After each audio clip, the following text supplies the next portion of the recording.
va commencer par un petit film pour nous mettre en situation.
Voilà, donc c'était juste pour se mettre dans l'ambiance sur notre sujet éolien.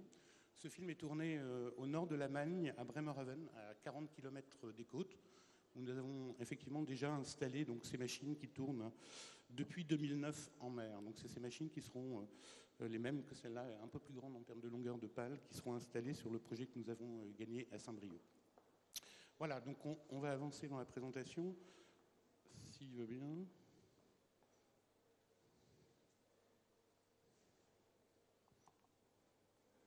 Qu'est-ce qui se passe ?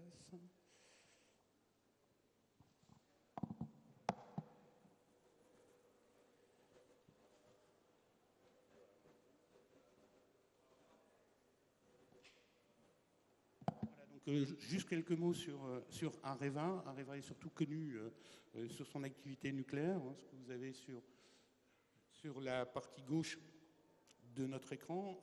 Donc Areva, c'est 40 000 personnes dans le monde, 35 000 en France. Sur l'activité nucléaire, eh bien, notre activité commence de la mine à l'enrichissement de l'uranium, où on fournit le combustible aux centrales.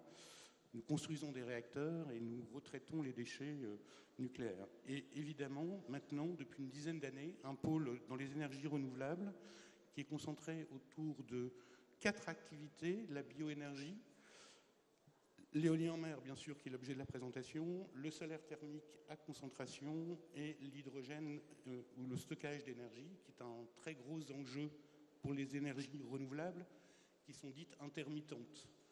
Il n'y a pas de vent, il n'y a pas d'électricité, il n'y a pas de soleil, il n'y a pas d'électricité. Donc l'enjeu de demain, pour continuer à développer le renouvelable, c'est de trouver des solutions de stockage intermédiaire d'énergie, d'où les éléments de recherche et développement dans ces domaines. Alors si aujourd'hui on s'installe en France et qu'on crée des nouvelles usines pour créer des capacités de production, c'est que la demande d'éolien en mer, essentiellement aujourd'hui, est très très forte et les capacités industrielles en Europe sont insuffisantes pour pouvoir faire face à l'ensemble de ce domaine. D'où le fait qu'un certain nombre d'industriels s'installent aujourd'hui et développent des usines. Et donc le choix d'Areva de créer une nouvelle capacité de production en France, non seulement pour la France, mais aussi pour desservir les marchés d'export comme la Belgique et l'Angleterre, même si nous avons déjà aujourd'hui une usine en Allemagne, à Bremerhaven. Nous avons déjà là, à peu près 1 millier de collaborateurs qui travaillent sur ces activités. Donc si ça s'installe, c'est pour longtemps et avec une visibilité de demande en termes de type de matériel qui est très importante. Alors important aussi, c'est le planning. Ce sont des projets qui sont très très importants en mise en œuvre, en temps. Nous sommes donc aujourd'hui en 2014. Les premières éoliennes seront fabriquées à partir de 2016. Donc 2014-2015 sont consacrés donc, aux travaux de construction de l'usine elle-même. Et les vrais premiers recrutements commenceront à partir de 2016. Ils vont s'échelonner en montée en puissance sur 3 ans, sachant que les premières éoliennes au large des côtes françaises seront installées à partir de 2018. En termes de mobilisation d'emplois, donc vous voyez la courbe qui monte, en fait, en ce qui nous concerne et nos sous-traitants de premier rang qui seront avec nous sur le port, on en reparlera tout à l'heure, ça sera à peu près 800 personnes. Sur la partie des fondations des éoliennes qui seront là basées à Rennes, ça sera à peu près 500 personnes. Et puis dans la phase d'exploitation, de maintenance du parc, c'est environ 140 personnes qui seront mobilisées là pour une durée de 25 ans. Donc nous avons décidé, comme je vous le disais, de nous installer au Havre. Alors le Havre, parce que nous visons également les marchés d'export, et que le Havre est effectivement très très bien positionné pour pouvoir aller desservir les différentes zones. Les zones en pointillés que vous voyez là sur la carte, ce sont les projets aujourd'hui qui sont en cours de développement. Donc vous voyez essentiellement positionnés sur l'Angleterre. Donc notre installation au Havre se passera donc quai Johannes Couvert, on est au pied de la centrale thermique et jusqu'au silo, si vous voyez cette zone-là. Et donc nous aurons différents points de production sur ce site. En ce qui concerne Areva, nous aurons une usine qui fabriquera les pales, une usine qui assemblera et fabriquera les nacelles. Nous aurons un banc de test. Chaque éolienne est testée pendant une petite semaine en pleine puissance à terre avant d'être installée en mer. Et nous aurons 3 partenaires qui viendront s'installer à côté de nous sur ce quai. L'entreprise qui fabriquera la génératrice, l'entreprise qui fabriquera le multiplicateur et enfin l'entreprise qui fabriquera les gros roulements. Et par ailleurs, Fourré-Lagadec va développer un nouvel atelier qui, lui, fabriquera la partie basse du mât. Globalement, c'est 850 personnes sur cette zone qui seront mobilisées en emploi direct. Bon, voilà ce projet global. On va rentrer maintenant sur un nouveau petit film qui vous présente le mode de fonctionnement de l'éolienne. Hormis l'intérêt que ça peut avoir de comprendre comment ça fonctionne, il faut aussi, derrière ces images, essayer de visualiser les métiers qui seront mobilisés. Après ce film, on reprendra chacun des éléments pour toper, pour lister les métiers et les compétences majeures qui seront, qui seront mobilisées.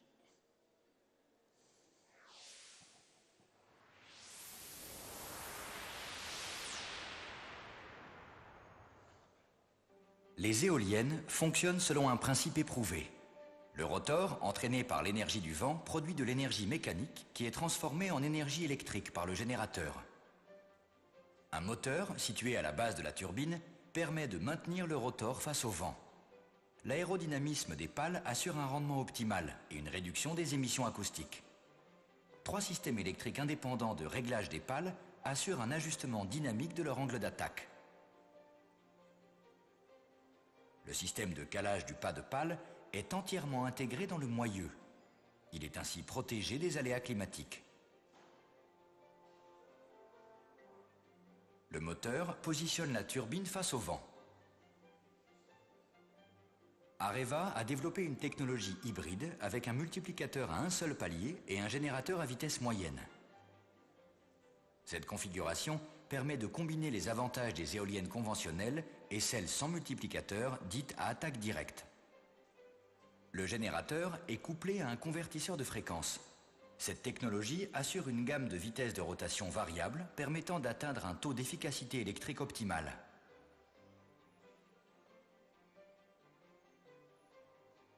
La base du mât abrite tous les éléments techniques nécessaires pour la conversion de l'énergie électrique et le raccordement au réseau. Un système de traitement purifie l'air salin pour en éliminer les particules de sel et l'humidité. Cet air purifié est injecté dans le mât afin de mettre l'intérieur de l'éolienne en surpression.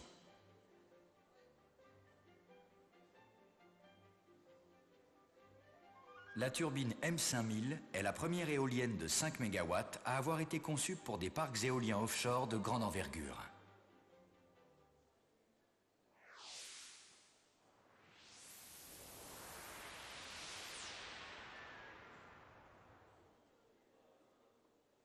Ok, donc on va reprendre les différentes on va dire, composantes de l'éolienne que vous avez vues à travers cette petite simulation 3D et essayer d'imaginer effectivement l'ensemble des métiers et des compétences qui vont être mobilisés.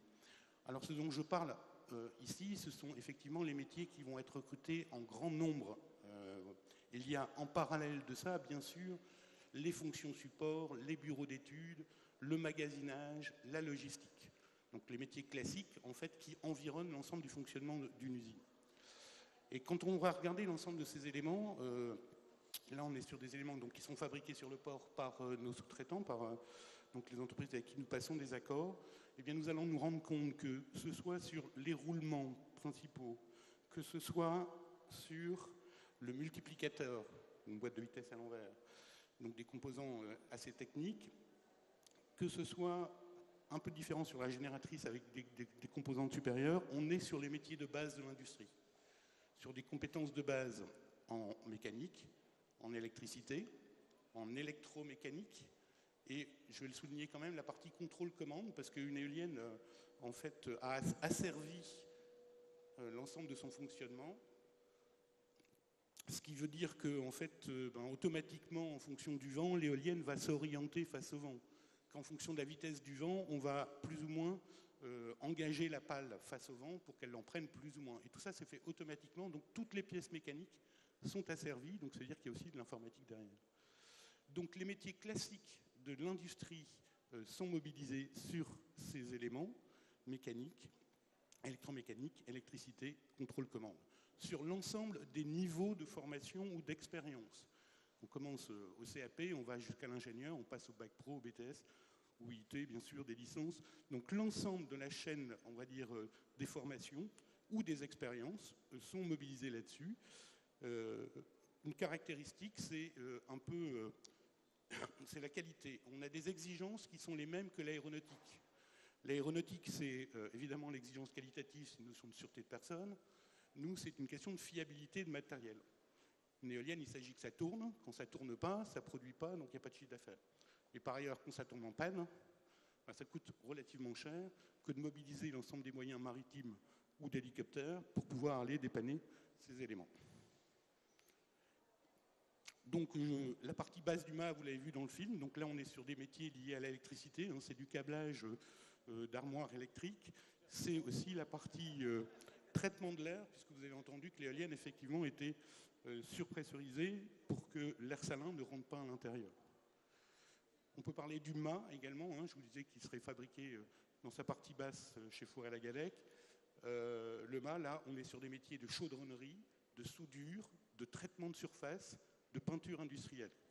Là encore, des métiers très classiques et très présents sur le port du Havre, ou le bassin havrais. Voilà, donc là on rentre dans l'usine Areva. Donc Areva conçoit la machine, un peu comme Renault conçoit une machine, fait appel à certains sous-traitants et nous assemblons l'ensemble des éléments que nous avons conçus. Donc sur une usine qui assemblera les nacelles, et l'autre, il fabriquera les pales. Là, on verra après sur des métiers un peu plus spécifiques liés à la plasturgie.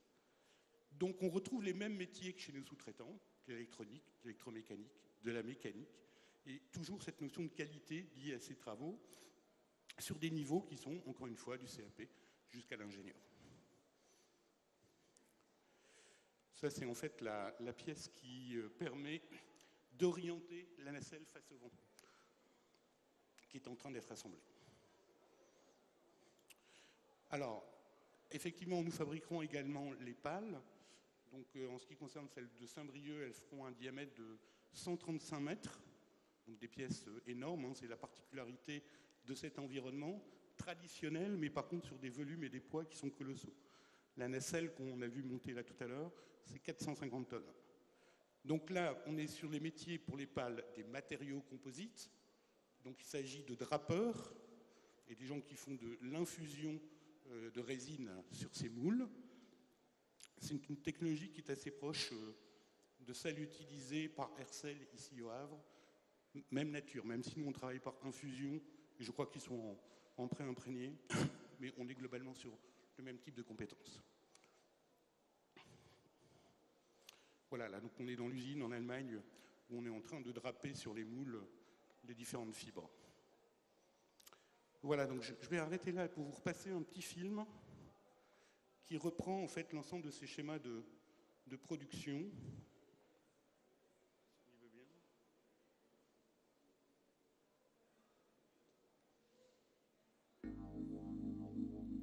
Qui va reprendre l'ensemble des étapes de la fabrication. Donc on est en Allemagne à Bremerhaven, hein, à 40 km de Brême, dans le nord de l'Allemagne. Donc c'est le site industriel que nous exploitons, c'est entre 800 et 850 personnes, enfin un petit millier de personnes, avec un bureau d'études où là on commence à concevoir l'éolienne. Donc c'est essentiellement des ingénieurs hein, qui travaillent sur ces éléments-là et qui préparent les plans de production. Donc ils développent nos nouvelles machines ou améliorent les machines qui travaillent, qui sont en mer aujourd'hui.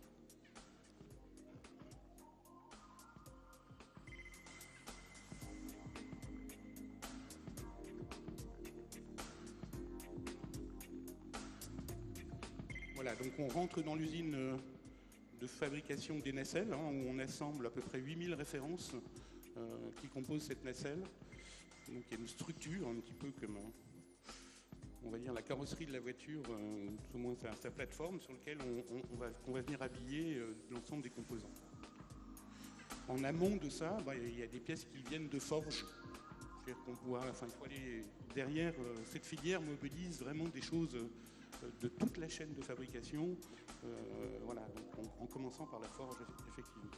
Voilà, la fabrication des mâts, donc chaudronnerie, et évidemment les travaux de soudure.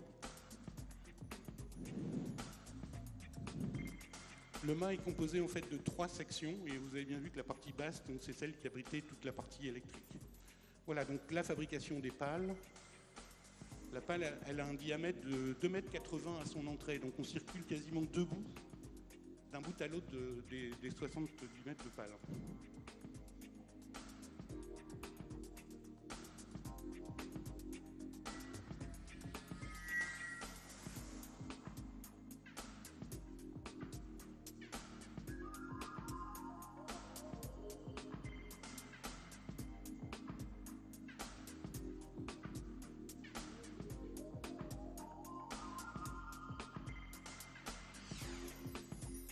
Donc une nacelle, vous voyez un peu les proportions, là, on se rend compte, hein, c'est 450 tonnes, c'est 25 mètres de long, 17 mètres de hauteur, voilà. Bon, on imagine aussi tous les moyens logistiques hein, qui sont mobilisés en termes d'activités portuaires, de grutage, de portage, pour pouvoir déplacer ces machines. Donc là on est dans le banc de test hein, dont on parlait tout à l'heure, où on va tester pendant une petite semaine l'éolienne à pleine puissance. On va en fait l'accoupler à la section basse électrique pour vérifier que l'ensemble des connexions sont right.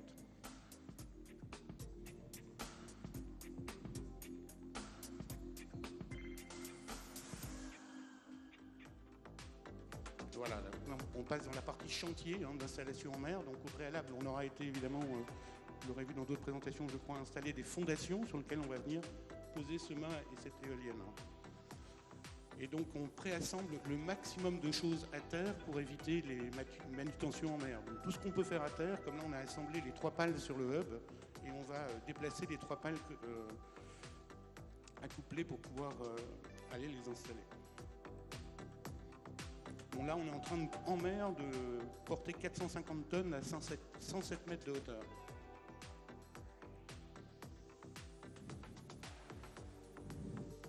Donc des plateformes, des jacket barges, là vous avez vu ce bateau, en fait c'est une plateforme qui vient poser ses pieds au fond à 30-40 mètres et qui se surélève, qui permet d'avoir une base stable pour pouvoir effectuer toute cette logistique.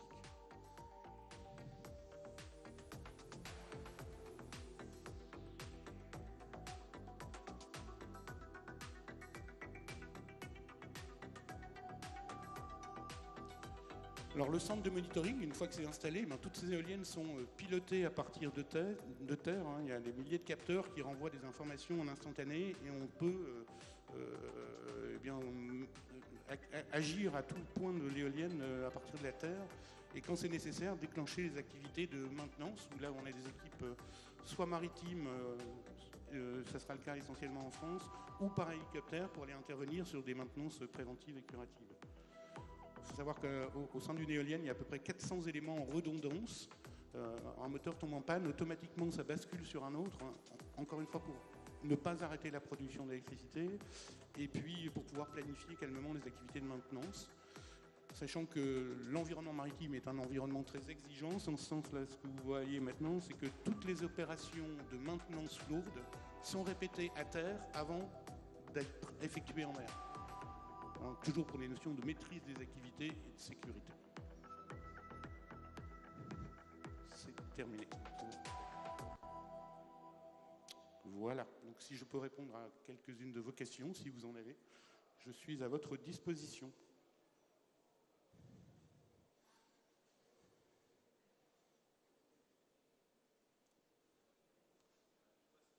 Allez.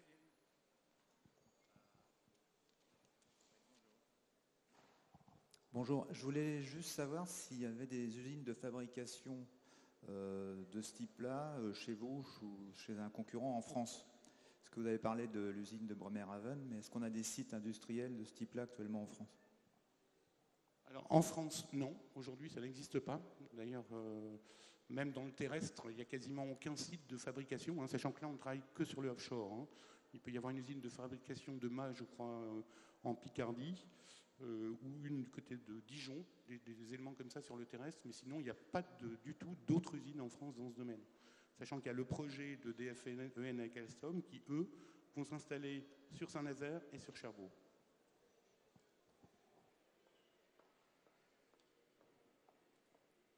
Très bien, je vous remercie. Oui, allez-y. Sinon, je serai sur le stand, n'hésitez pas à venir m'interpeller.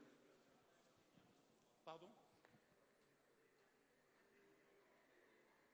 Par rapport à quoi? En production? Là, les champs qui sont développés en France sont des champs de 500 MW. Et une centrale, c'est 1 méga 2. Alors 500 MW pour les champs d'éolien et 1,2 pour les centrales nucléaires en moyenne, suivant les tailles, le nombre de réacteurs, etc. Non, moins, c'est 4 fois moins. Il faut un champ, celui de Fécamp, c'est un quart d'une centrale, en moyenne. Celui de Saint-Brieuc, pareil, ce sont tous des champs de 500 MW. Ah bah oui, bien sûr, oui. Bien sûr. Oui, c'est pas la fermeture des centrales qu'on prépare avec l'implantation des éoliennes. Ouais. Ah bah les formations, ça commence déjà. C'est aussi pour ça qu'on est sur les salons, c'est-à-dire que si on présente ces métiers et les activités, c'est pour inciter les gens soit à se reconvertir vers ces métiers, style le matériau composite, soit de s'orienter dans l'activité professionnelle. Donc les centres de formation sont déjà aujourd'hui informés, préparés sur ces métiers. Ils sont d'ailleurs tous présents ici, c'est pas par hasard, c'est qu'on travaille avec eux sur ces sujets. Donc voilà. Donc on sait que par exemple sur le Havre, on a une problématique autour des matériaux composites parce qu'il n'y a pas de centre, donc on travaille à la préparation d'un centre de formation sur les matériaux composites. Sinon, les autres champs des compétences nécessaires sont représentés en termes de formation au Havre, tant en formation initiale qu'en formation continue.